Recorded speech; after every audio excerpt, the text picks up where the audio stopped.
Hello and welcome to In Search of the Crystal Skull, an academic adventure into David Bowie's ballsack. My name is Aaron.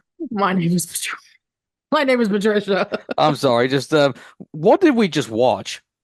Like, and for those of you who don't know what we're talking about, and probably some of you probably do know what we're talking about, it's the 1986 movie Labyrinth. This is continuing on from Jim Henson Month, and good grief, I'm still trying to put together everything that we just witnessed in this movie, effectively. So Yeah, it's quite a trip, I must say. yeah, it's the first line I think I could say about this is that Sarah tries to find her baby brother Toby after she angrily wishes him away. The goblin Jareth promises Toby's a safe return if Sarah can solve his labyrinth in less than 13 hours. So now on paper, that or on the very first line, you think that was a pretty simple thing to do for a movie, but no.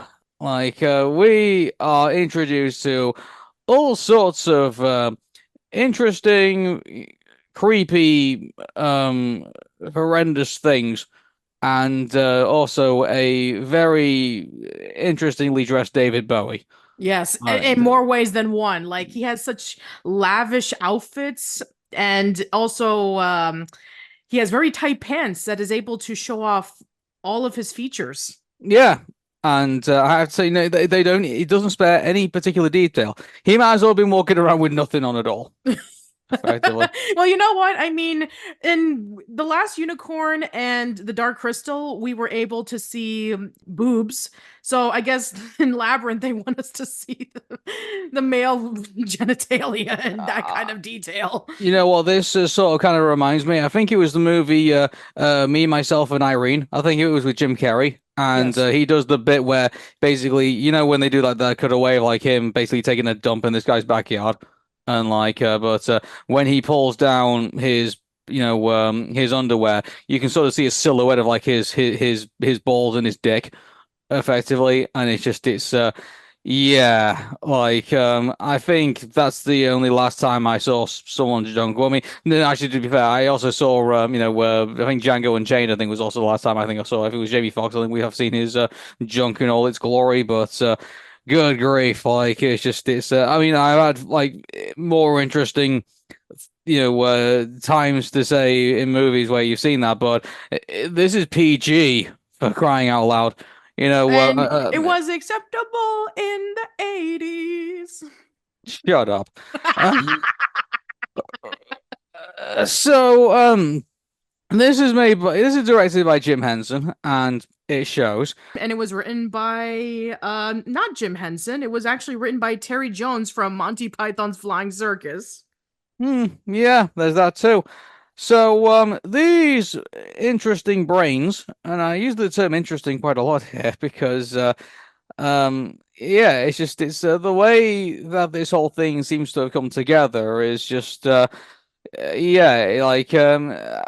I don't know. I just after watching it, I don't think I've ever had a movie where I feel like I'm truly lost for words.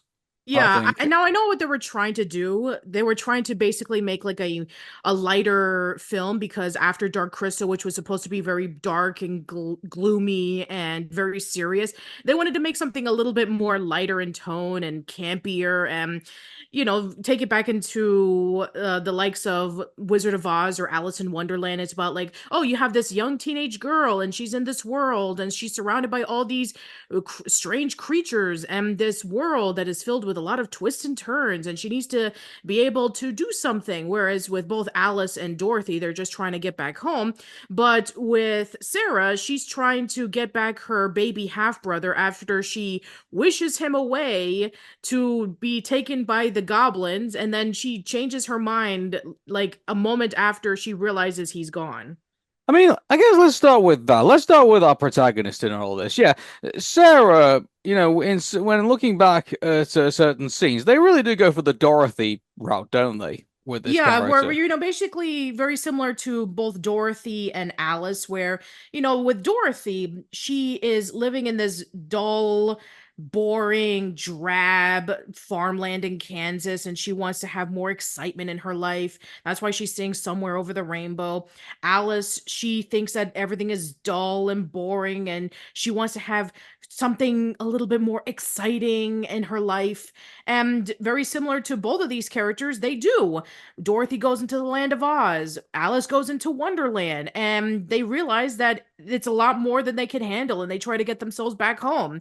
But with Sarah, there's actually a little bit more to her where, she starts off as like this 16-year-old who's kind of like on the middle point where she still is clinging to her childhood, but she wants to become an adult and live off her life outside of her parents' wishes of wanting for her to watch over her half brother. And she has this stepmother that she feels that is bossing her around and controlling her, when in reality this is, I'm sorry Sarah, you're not Cinderella, she's not making you her slave or anything like that.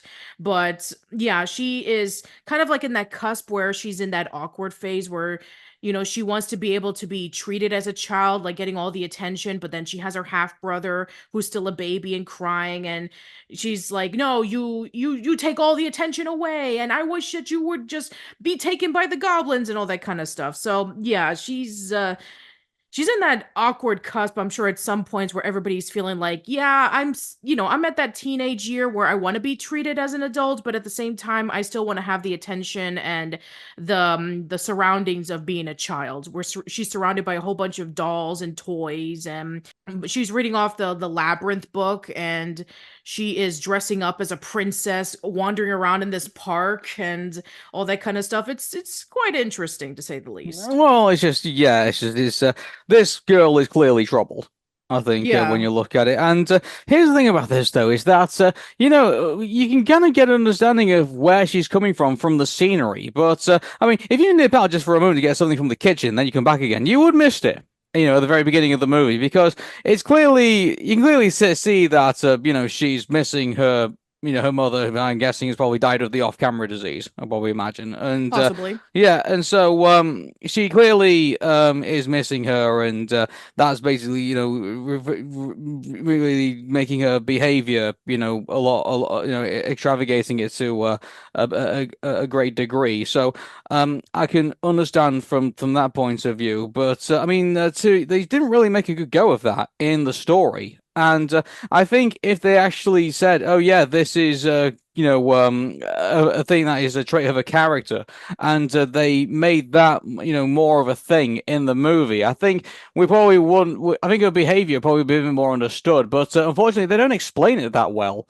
Like Yeah, that seems to be a theme that's been going on in this retrospective, hasn't it? Where things just happen, but they're not giving proper explanation. yeah, it's just you can't. I think the problem with this movie is that you're throwing things in front of the audience and you're not giving them much time to kind of like process it. And the big problem is like when you really all you're doing is basically creating just people like having flashbacks of anything, like, oh wow, that was something that happened and I can't make sense of it, and therefore it's just like it's sort of like the idea of like jump scares in a way. But yeah, what they've tried to do, they haven't done well in this movie. And I'm very sorry that we're getting into generalizations right off the bat, but I mean it does feel that way. Like we're introduced to like side characters in this, and there's like Hoggle and like Luto, and there's the dog character who's introduced later into the movie, which is like towards like the beginning of the third act, and you don't really get much explanation. All of a sudden, the dog turns up in the that part of the movie too. He's like, "What?" It's Yeah, like, yeah. So there's this fox character, Sir Didymus, who is preventing Sarah and Ludo from crossing the bridge. And then you have him riding the dog, which just so happened to be the same dog that Sarah had in the beginning of the movie. It's like, where did this dog come from? Like, she didn't even like questions like, wait a minute, why does that look like my dog? No, she never mentions it at all. no, it's like it's just I don't understand why. I mean, you just don't get what's going on, and that's the problem. Like, Well, I it's mean, just it's like, it's well, I mean, it's the fact that you have like a typical fantasy story or like a Dungeons and Dragons quest in which you have like, okay, you have a group of people and you're gonna be putting them in these various set pieces for them to get to the main goal. Okay, The main goal is go to the castle. Okay, what's going to happen along the way? Okay, you're going to go to the cave, you're going to go fight off this monster, you're going to go to the village, you're going to meet up with a whole bunch of people who are going to help you out. Yeah, there are a lot of set pieces, but the main goal is to go to the castle. Whether it makes sense of these set pieces, like that's just all part of the adventure. I guess It's in this case, it's like, yeah, it okay, we're feels just more gonna, it feels more like a video game the way that this whole thing pans out, doesn't it? Like it's yeah. all of a sudden you introduce this, introduce that, and let's be honest, like when we get a video game for the first time, we don't read the instruction manual, and so we don't really like understand like too much going into this. We just basically want to get immersed into the game and get straight into it. But I mean well, the problem is that Labyrinth doesn't have that. Should a movie shouldn't have to have that. You shouldn't need to have an instruction manual to like understand like what's going on in this world, should you? Like it's I just. guess it's either that or they want to have the audience watch it and then they come up with their own interpretation of what the story's supposed to be. Well, it's just it's what interpretation did you come away with? I think it was supposed to be a coming of age story. Like, okay, you have this teenage girl who is on the cusp of either being a child or an adult. And she is going through a lot of pains because, maybe she lost her mother recently, or maybe that she is angry the fact that her father married this woman that she doesn't like. And now she has a baby, and now she feels like she's clung into the responsibility of this child while they just go off into parties and neglect her. And then she wishes the brother to go away because she wants to be able to have her old life back. Then, there's the old saying, be careful what you wish for. She eventually gets the wish, and now she has to be able to get her brother back, and she has to go through this long labyrinth, which is supposed to be like multiple obstacles that we have to go through to get what we want. It's not going to be easy. There's going to be a lot of twists and turns. Maybe we'll even take a step back and going back to the basics, but we need to be able to do it at a short amount of time. And then when we finally confront our final antagonist, then they throw off one final thing to kind of throw us off. And then we need to be able to come up with all of the things that we learned along the way so that we can be able to accomplish our goals. And then we realize we shouldn't take life for granted and we should appreciate what there is because, well, at this point in time, that part of your life that you used to love is no longer there and you have to be able to move on. I think that's what it's supposed to be about. You've laid it out way better than I could. I'm just lost. It's just this.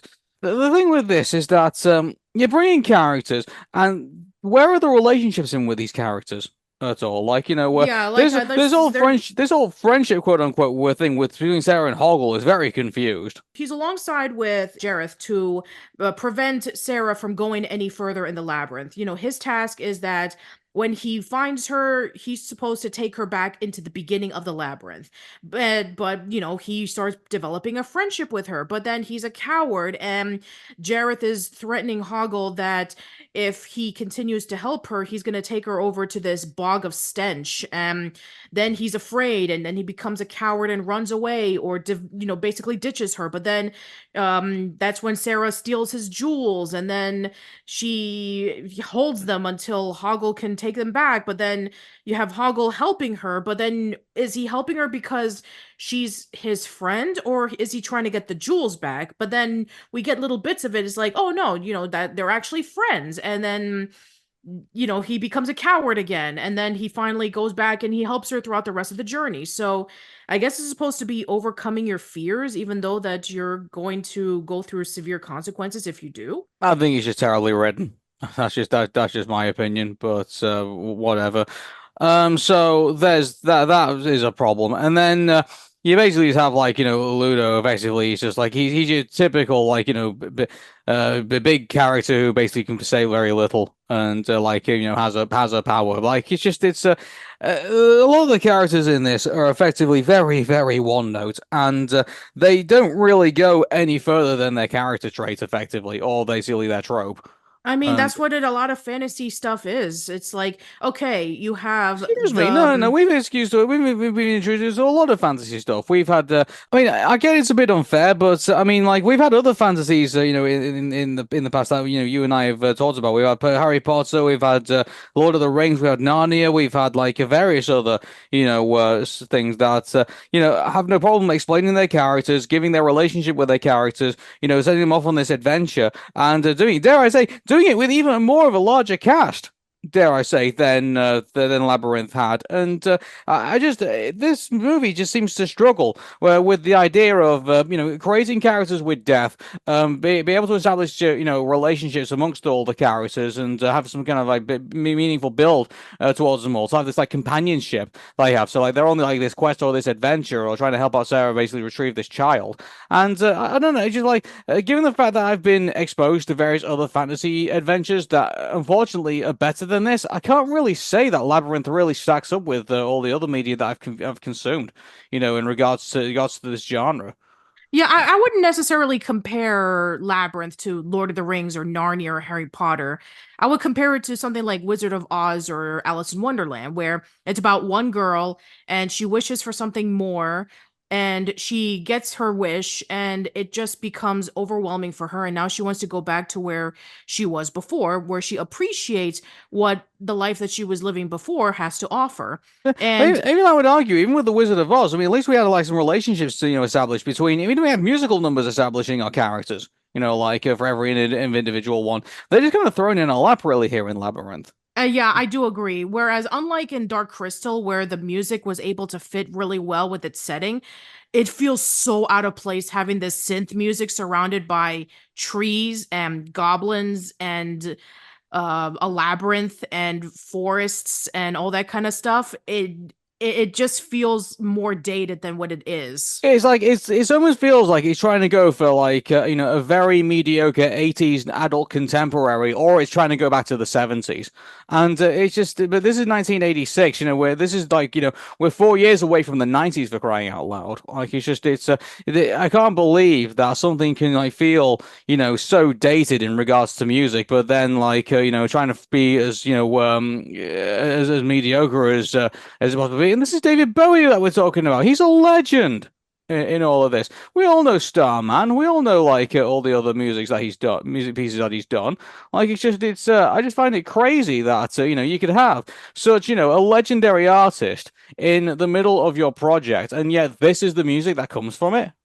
I mean, he did write a lot of these songs. I mean, he was the one who wrote and composed every single one of them. So if you have anybody to blame for the music, blame David Bowie. But at the same time, like what? I mean, Jim Henson, like he has good connections. He could have had another person like come in and like be able to consult Mm. with this. But I guess I don't know. Like, and also there's another thing as well. Like, now here's the thing about this. I do like David Bowie, and I don't have anything personally against him at all. But good grief, like it almost feels kind of egotistical in a way because like for most, some of the movies, some of the well, he's actually in like probably like four of the song numbers in this. Like like does nobody else get a song number in all of this?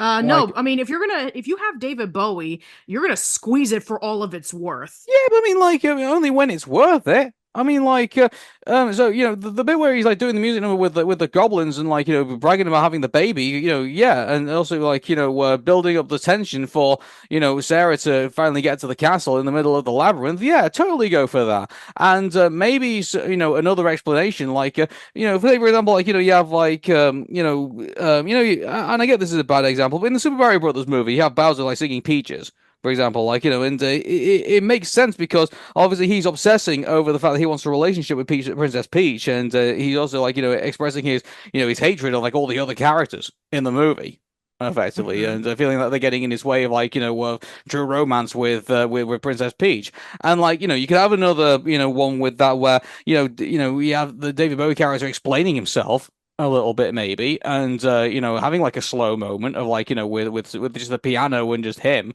effectively, and that could have worked too to put some more explanation on his character, basically like how he ended up with all these goblins and how he ended up where he is now. A bit of explanation for that. That would have been a good number, and then so you could have like two good David Bowie numbers, and then you could have numbers for like even for like Hoggle or like Luto or for like I all the other mean, to be characters in all fair, of I this. mean, we did have a music number with the flames. For what reason?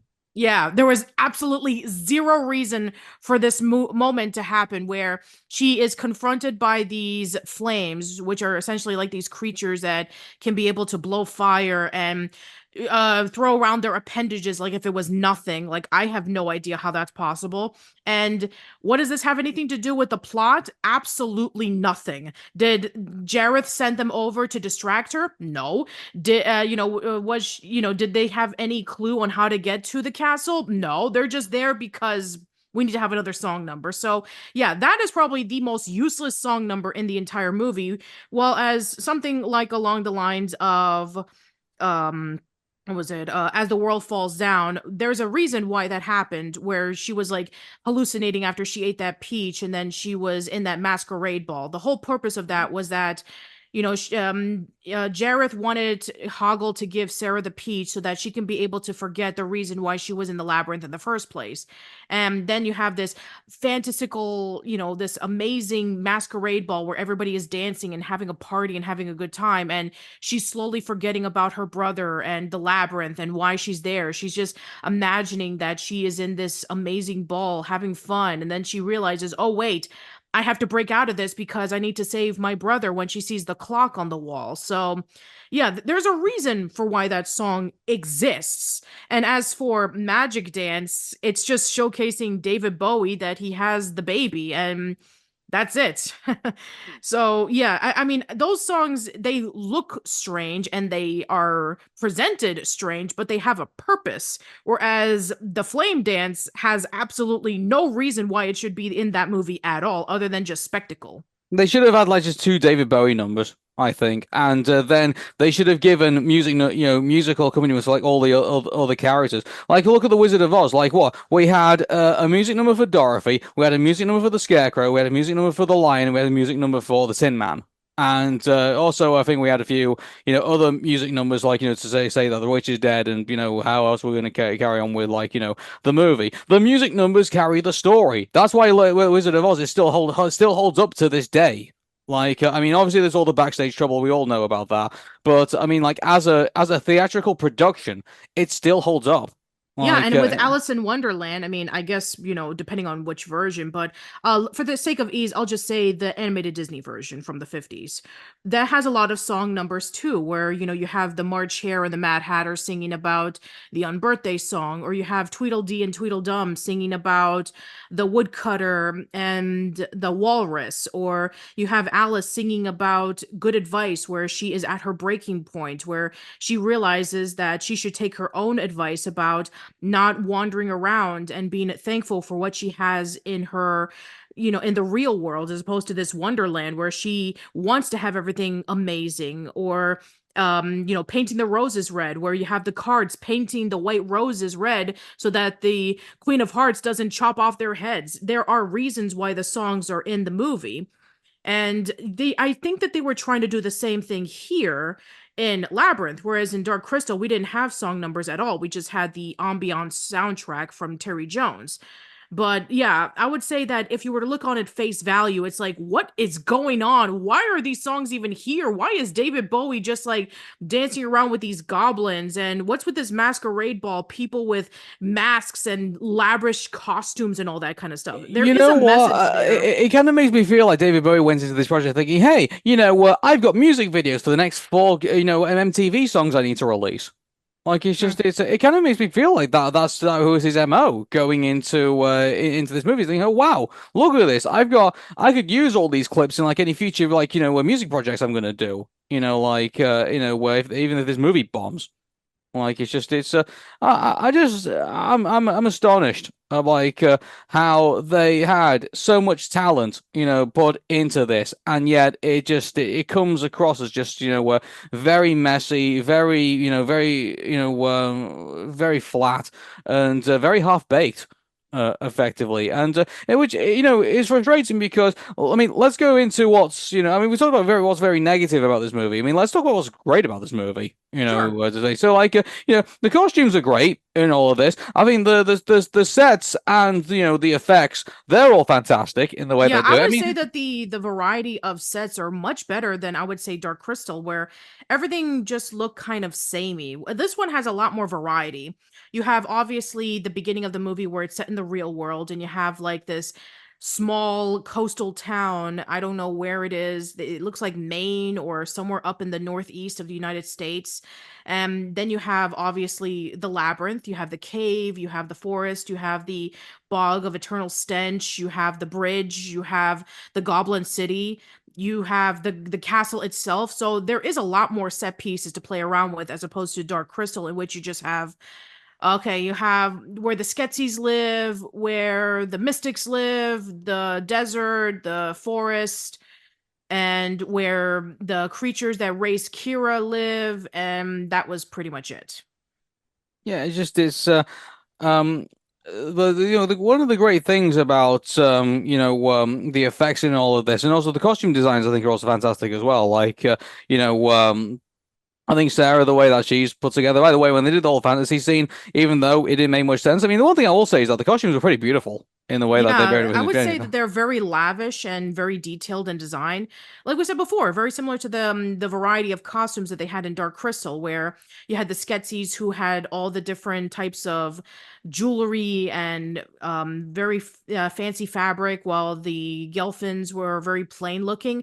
Yeah, I would say this is a lot more elaborate in their costumes than Dark Crystal, where everything is really over the top with the masquerade ball, where Jared's yes, his clothes are very over the top, but at least they're interestingly designed for his personality. And also you have the character designs also with the puppets, which is also really nicely done. Yeah. So, I mean, also the world that was around us is, yeah, it is fantastic. From the way that it's drawn. I mean, to be honest, I mean, this is going to be forgiven for the 80s, to be honest with you. But there are some times where you do notice, like, yeah, she's not actually there, and that seems to be drawn on the back. And like, for example, when she's going for like the first part of the labyrinth, and it looks like it goes on forever, but you can kind of see like it doesn't. So like maybe that's just the fact that basically HD is kind of like brought up a lot of these things. That's where standard definition probably would hide them for rather well. And then when we get to there's one of the music numbers where they have like the flame dance where it's like you can definitely see it's like it's a blue screen background, like Yeah, it is a and blue every screen background with the puppeteers playing around with all of these all of these set pieces with the dancing scene. So yeah, it's pretty obvious when you look at it now. yeah it is. And so, I mean, I'm trying to best to find. I mean, the one thing I will say about David Bowie's performance is that I do, he does look like a very intimidating antagonist. That's one thing I will say. Like the way that he overbears on, many of our characters in this, and the fact that he's quite an intimidating presence when around Sarah, and also where it's quite an alluring presence for Sarah as well, like in the fantasy where she's dancing around with David at that point. I mean, at one point it was we were making kind of creepy jokes about it, which were obviously would come like from a man at that time David Bowie's age, with a 16-year-old girl. At that Yeah, point, it's like, yeah, it's just like the creeper meter was off the charts at that point. But I think the point was kind of was headed home. But he is good at that role, and yeah, I mean, I've not seen David Bowie like in any other movies, to be honest with you, besides this one. So like, I don't know if he's ever played like any other villainous roles, like in a movie. I'll check his IMDb and see what else he's been in. yeah. The But only other time in which I've seen David Bowie in something else was when he played as the King of Atlantis in that SpongeBob Atlantis Square Panda special. yeah, like besides a certain couple of things, I've not really seen him in anything else, to be honest. I mean, like, so yeah, you have to forgive me on that one. Who knows? Maybe I might come across it if we ever do more like David Bowie stuff in the future. Yeah, I mean, I guess the next time would probably either be if we watch The Prestige, the Christopher Nolan film, or if we would see if we were going over to like maybe something for Halloween, we'll have to see if Twin Peaks Fire Walk with Me is on Crystal Skull territory, or The Last Temptation of Christ. Okay, so I'm just looking here. So apparently he played obviously Jareth in the Labyrinth. He played Thomas Jerome Newton in The Man from Who Fell from Earth. Fell to Earth, sorry. He played Tesla in The Prestige, and he played himself in Zoolander. So Okay, yeah. well, if we ever cover any of those for Crystal Skull, we'll let you know. Yeah, we'll definitely let you know. But anyway, going back to Labyrinth, and so the one thing I'll definitely say is that it does have that Jim Henson charm, pretty much. Yeah, Like, that's true, yeah, but the puppets I would say are a lot more simplistic than Labyrinth, and then Dark actually Crystal. would actually no, I would actually argue against that because I mean Hoggle looks very very detailed in the way they did that, and also the way they had to get him to move around as well. Like I probably imagine it's a guy in a suit that the way they had to do it, and they had to like do a lot of effects to make that work. And so I mean I get that the one thing I will say about them is that they are very detailed, and I think they are very well designed. Unfortunately, the characters that they give them, and like the character plus that they give them, and the whole narrative, unfortunately, is pretty flat and doesn't really like. They're pretty one note and not very like well explained. And I think Yeah, that's the I thing. I think think I that's the thing that's. I mean, you can design something really really well, and you make it move around and stuff like that. But beyond that, like unless you can really give it a character and give it a voice and give it an explanation and give it a background, I mean, you're not going to get really very far from it to make it believable, eventually. So. Yeah, and that's another thing that we've been saying even with like Dark Crystal. It's like you can make them as detailed and as beautiful and as presented well with the puppetry techniques as you want, but if the characters are boring and flat, then we won't care at all.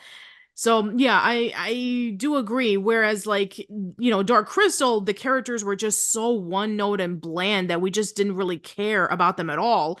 And this one, it's just like they just have like one personality, and then they just stick with that throughout the entire movie. There's no change or progression. But then again, I don't think that was supposed to be the point. I think the change and progression was supposed to be for Sarah, where she comes into the movie as like this whiny teenager who wants her brother to go away, to a much more mature person who is stopping at nothing to get her brother back. So if anything, she's the one who's supposed to change. And I guess Hoggle does a little bit, where he breaks out of being a coward to being brave. That's another character trait that is developed. And everybody else, yeah, they're just pretty much the same. Yeah. I mean, there's another thing as well is that I mean, there's also another thing as well. Like, I say about these characters being really well designed, but I mean, at the same time, you don't need a character to be well designed in order to be great. I mean, like, look at some like all the more modern cartoons that we've usually been given to. We've usually been like Steven Universe, Gravity Falls, Amphibia, The Owl House. I mean, like, they're not spectac. I mean, they're not spectacularly drawn, are they? I mean, like, they're pretty simple designs Right. that they have. But I mean, it's not the designs of the characters that basically give them their their presence on the screen. It's who they are as people. And I think that you can still have like that's one of the reasons why people like Smiley Friends. For crying out loud, like where they're not. It's not just because they're that it's pretty simplistically drawn. It's like they do have some complex characters in there that have the, like backstories that you can get invested into, I and have not so seen Smiling Friends, so I can't really comment on it. I've heard good things about it from other people. I've not actually got into it myself, and apparently there's like this whole like big thing about this Gwimbly character that apparently it was like this old video game character, and now people are making him like really really believable. So like I mean that's what I've heard. But anyway, the point is that I mean the designs that Jim Henson comes up with, and the way that they do the whole puppetry, and the way they do like the way that they have him interacting on the screen, I think is fantastic. I think the problem is that they don't go any further from being designs or being, simple characters. And I think if they gave them a bit more explanation, gave them a bit more purpose, and gave them a bit more, a bit more narrative, again, gave them their own song numbers, in a movie that has like a lot of musical numbers, like that would have been helpful, in my opinion. So Yeah, I think we're seeing what the problem with these films are, both Dark Crystal and Labyrinth, is that it's style over substance. You have these amazing designs from the puppets, you have these great designs from the set pieces, like the backgrounds are really great and all that kind of stuff. But unfortunately, story and characters are what people are going to turn into. It's like if you're just watching something that's beautiful, okay, you might as well be looking at a painting. But if you're going to be watching something for 90 minutes and you're not invested in the story or in the characters, then what's the point? yeah, like I'm just thinking because Jim Henson, in my opinion, has such a great mind. In this, like he has such a great idea for design and the way that characters will look. It just makes me wonder, like what would happen if he had like like an Aaron Sorkin or like like a Quentin Tarantino or like had a Billy Wilder or like a Joel Cohen, like just somebody who was able to like write. And I get these guys like producers and directors in themselves, but it makes me wonder if Jim Henson had had like that story writer like behind him to like say, hey, this is what we can do to like make these characters a lot more elaborate, a lot more colorful, and a lot more flowing, and make them babies interact with people, out into the audience. I think both the Dark Crystal, I think both Labyrinth could have turned out way better than they did. Yeah, I think he really needed to have like a writer who can be able to put these set pieces together. And there should have been like a different mindset. Like, I feel like a lot of the people who are working on this movie had the same mindset about like, okay, let's create this elaborate world with puppets. There should have been like somebody outside of that to give them ideas about, something that is not within the puppet universe, something that is in within the typical Hollywood story. It's like, yes, you have, all these beautiful set pieces. Yes, the puppets look amazing. Yes, the amount of work that you put into it is amazing. But what about story and characters? How can we be able to fit that in with all the work that you put into it? I don't know anything about that, but I know about story and characters. Let's see if we can work together on this. It makes me wonder, like, it makes you feel a bit more differently about the Jim Henson documentary, doesn't it? Like, because you have all these people like saying, "Oh, he was a genius. We're singing his praises," and it's just too bad that his vision just didn't manage to get the appreciation that he probably should have been given it. And I kind of look at it, kind of like, yeah, but I mean, you potentially could have like said maybe this thing was a good idea, maybe make some suggestions, but like help it along a little bit more. I don't know, like. It makes you wonder, like, did anyone ever turn around to Jim Henson and say, "Well, have you ever considered doing it like a different way?"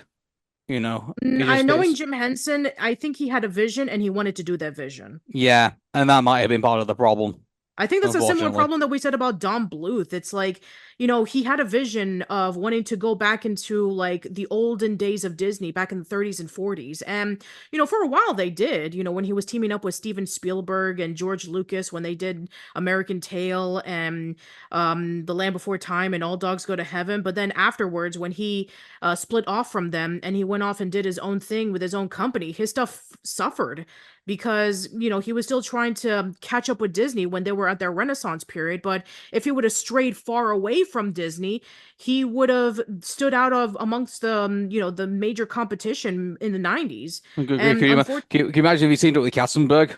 Like, like he'd probably be bankrupting more studios than like they're probably like triple the studios that he did. oh So, like, geez. good grief. Like, I mean, Don Bluth, I think, was a rebel without a cause. Like, I think he just believed in, like, this magic that I think that Disney was straying away from and that he didn't agree with. But unfortunately, I think everyone keep having to kind of pull him away from the edge. And then, when things like Rockadoodle started coming along and, other things that just didn't get the same praise. But when that Troll at Central Park came out, good grief, that was horrendous. Like, Yeah. he's like, Don Bluth, what are you doing? Like, that's Yeah, I true. mean, I think that he was just trying to capture that Disney magic that he felt that he wanted to present on screen. And unfortunately, people have already like far moved on, Disney was in a different direction I where don't they think I don't think they moved on. I think it was just more the fact that they wanted to see something fresh and wanted to see something new. that's And what I'm they saying. They yeah moved on.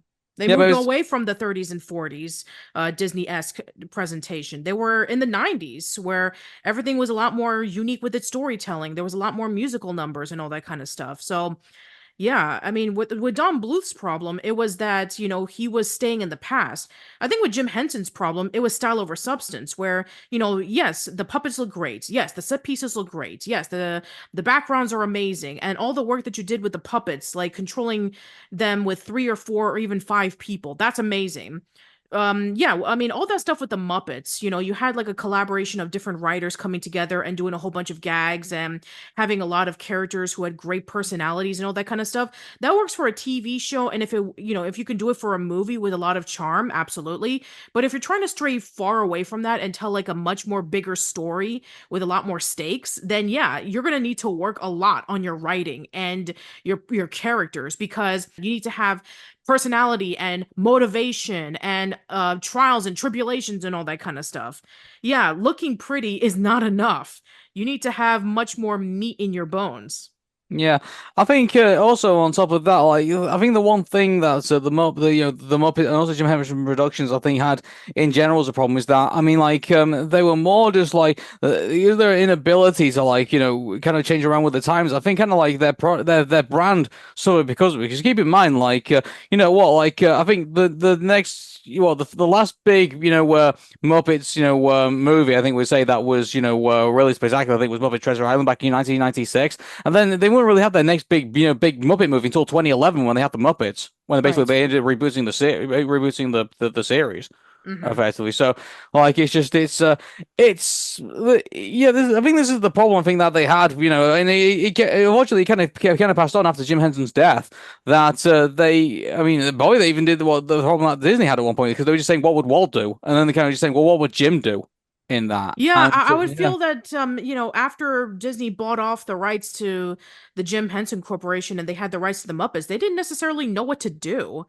I mean, they just did a lot of specials and all of them sucked because they try to capture Jim's essence but didn't exactly know how to pull it off. I mean, Movies in Space was the final straw, I think, Yeah, and don't and worry, we'll talk about that next week.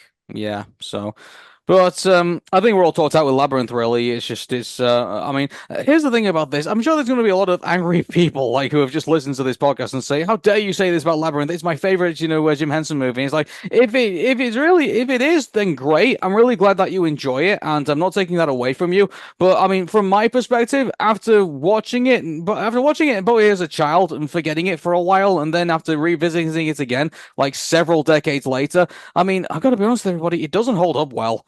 No, it And doesn't. And I only saw it once when I was a kid, and I never saw it again. And the only time in which I did see people talking about it was obviously when the movie became a cult classic, and there was a lot of comic book adaptations of it, and there was even that review that the Nostalgia Chick did on Labyrinth when she was looking back on it. But yeah, that was like the only time in which it kind of like stuck in my mind. And I just, again, watching it again for the first time in over 30 years, yeah, there's a lot of problems with it. Like, it's all over the place. It's a little bit odd with its presentation. And yes, I know what they were trying to do in terms of the story, but it becomes very muddled. And again, it's that whole style over substance thing. yeah.